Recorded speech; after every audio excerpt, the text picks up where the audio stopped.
Le FC Barcelone fait son grand retour en Ligue des Champions et affrontera pour le premier match de la phase de poule le Viktoria Pilsen. Que faut-il attendre de l'équipe dans cette nouvelle compétition? On en parle tout de suite.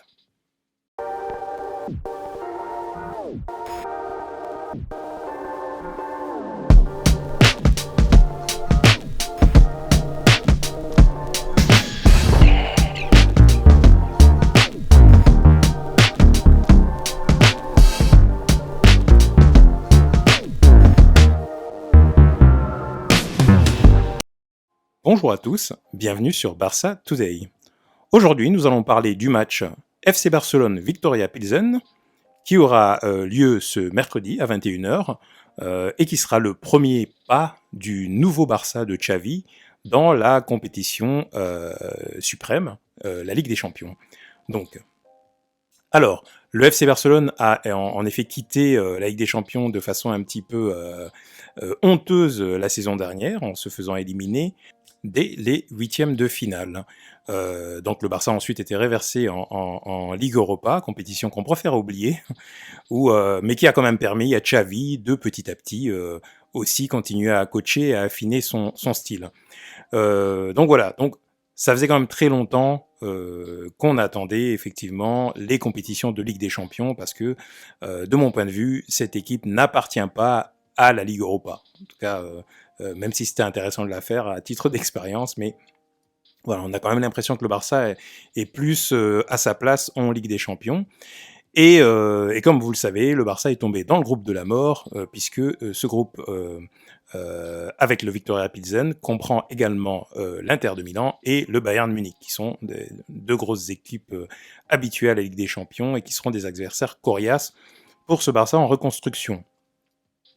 Donc, le scénario étant posé, on va regarder un petit peu quel est l'historique entre le Barça et le Viktoria Pilsen. En fait, il y a un historique, effectivement. Il y a eu 2 matchs de joués, en l'occurrence en Ligue des Champions en 2011, donc l'ancienne équipe.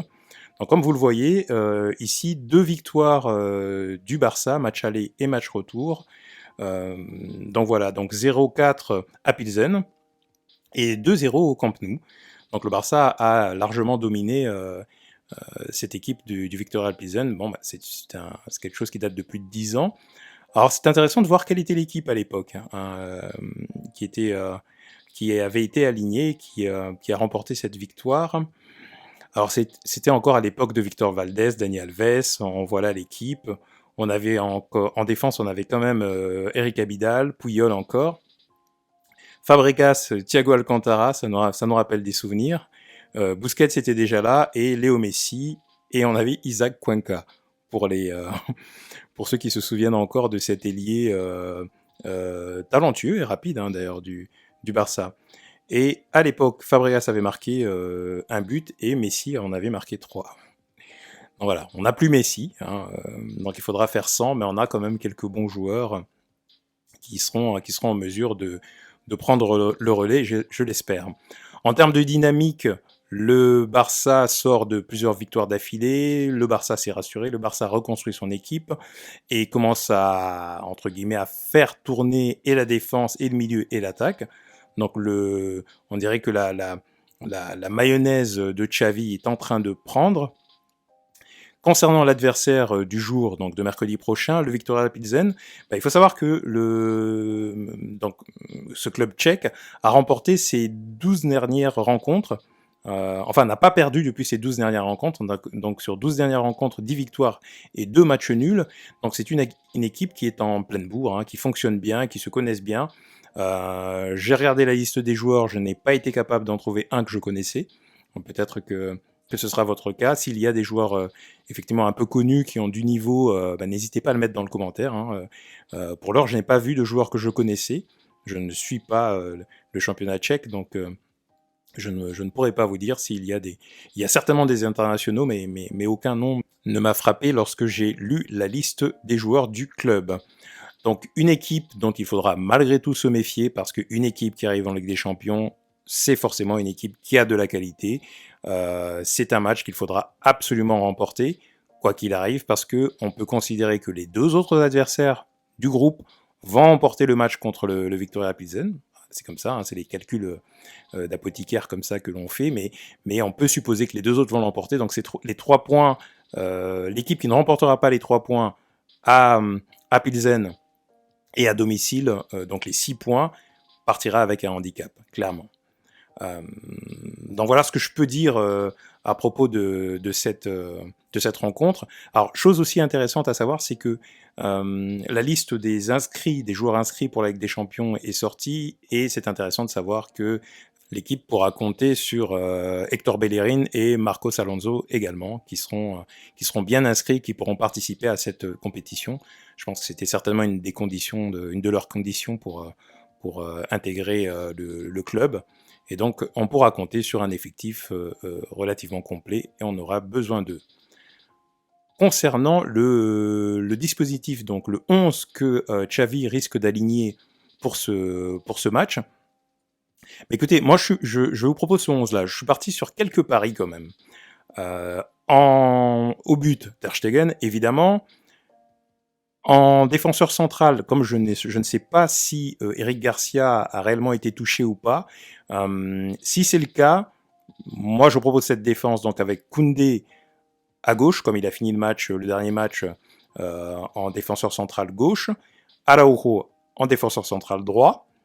Je mets Jordi Alba à la place de Baldé, car Baldé est titulaire depuis déjà quelques matchs, et j'ai le sentiment qu'à un moment donné, là, on rentre en Ligue des Champions, c'est une compétition importante, autant en Liga, il a fait un peu l'impasse sur les anciens comme Alba et compagnie, autant en Ligue des Champions contre l'équipe la plus faible, je pense qu'il va faire tourner et mettre Jordi Alba, pour une question d'expérience. Voilà, c'est le petit pari que je fais. Personnellement, je laisserai Baldé, mais je comprendrais qu'ils mettent Alba, parce que lorsque la petite musique de la Ligue des Champions démarre, il peut y avoir pour les jeunes joueurs un petit peu de stress malgré tout, même si Baldé a rendu une copie quasiment parfaite dans chaque match qu'il a fait. Là, on va quand même partir sur une défense très jeune, un petit peu d'expérience, ce serait pas plus mal, hein. Donc je pense que Alba pourrait très bien occuper son aile gauche, et Sergi Roberto à droite, puisque Koundé sera en défense centrale. Ça, c'est un petit peu le pari que je fais. On verra si j'ai raison ou pas. Au milieu de terrain, on est également sur la même philosophie, avec un Busquets qui garde son poste, Pedri qui est toujours fidèle à lui-même. Je mettrai Frenkie de Jong à la place de Gavi. Pareil, Gavi a fini le dernier match samedi dernier avec des crampes, même s'il est tout jeune. Frenkie de Jong a fait une très bonne entrée. Je pense que Frenkie de Jong peut tenir sa place, en sachant que, encore une fois, les joueurs vont rentrer en cours de match. Je partirai donc avec Pedri, Busquets, Frenkie de Jong. Et en attaque, par contre, là, je ne change rien. C'est une attaque qui fonctionne, où on a justement un parfait équilibre, avec deux jeunes joueurs sur les côtés, enfin deux jeunes plus très jeunes, mais quand même, on a des joueurs de 24-25 ans, c'est-à-dire qu'ils n'ont pas 22 ans, mais ils ne sont pas super expérimentés. Deux feux follets qui font exploser les défenses adverses, et un attaquant de pointe qui a l'expérience, qui a la qualité, qui court comme un gamin de 20 ans également, et qui marque des buts. Donc devant, je ne change rien. Donc voici le 11 que je pense que Xavi va aligner pour cette entrée en Ligue des Champions. Alors, Xavi va également aborder ce match avec un petit regard sur le match du week-end prochain. On pourrait se dire, il va tout mettre dans la Ligue des Champions pour remporter ses 3 points. Et il n'a pas trop à s'inquiéter du match suivant, puisque c'est contre Cadiz. Mais il ne faut pas oublier que la saison dernière, il me semble que l'on n'a pas battu Cadiz une seule fois. Ce qui est quand même embêtant. C'est une équipe qui nous a posé beaucoup de problèmes.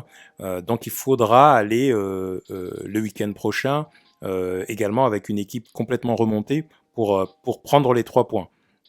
Donc on ne peut pas se reposer. C'est d'ailleurs une dynamique qui commence à partir de maintenant. On va jouer tous les 3 jours.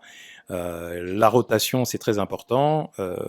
Il faut des joueurs frais, physiquement et mentalement. Et ça va être un enjeu également important pour cette rencontre. Donc, le match se passe à domicile. L'équipe commence à tourner correctement. En face, c'est une très bonne équipe tchèque. Il ne faudra pas la prendre à la légère. Et je pense que Xavi va motiver les joueurs dans ce sens-là. Donc, j'avoue que je suis très impatient de revoir cette rentrée, cette équipe du Barça, cette nouvelle équipe du Barça en Ligue des Champions, là où elle a sa place. Donc, démarrer cette campagne, je pense, pied au plancher pour essayer d'aller le plus loin possible. Euh, donc voilà. Dites-moi ce que vous en pensez. Est-ce que vous êtes tout aussi impatient que moi? Quel 11 vous pensez que Xavi va aligner? Là, c'est vraiment un point important. Est-ce que vous pensez que ce sera un match facile, un match compliqué? Est-ce qu'on va aussi assurer, comme on le fait maintenant depuis quelques matchs en Liga? Donc voilà, n'hésitez pas à vous exprimer, likez la vidéo, abonnez-vous et je vous dis à très bientôt sur Barça Today.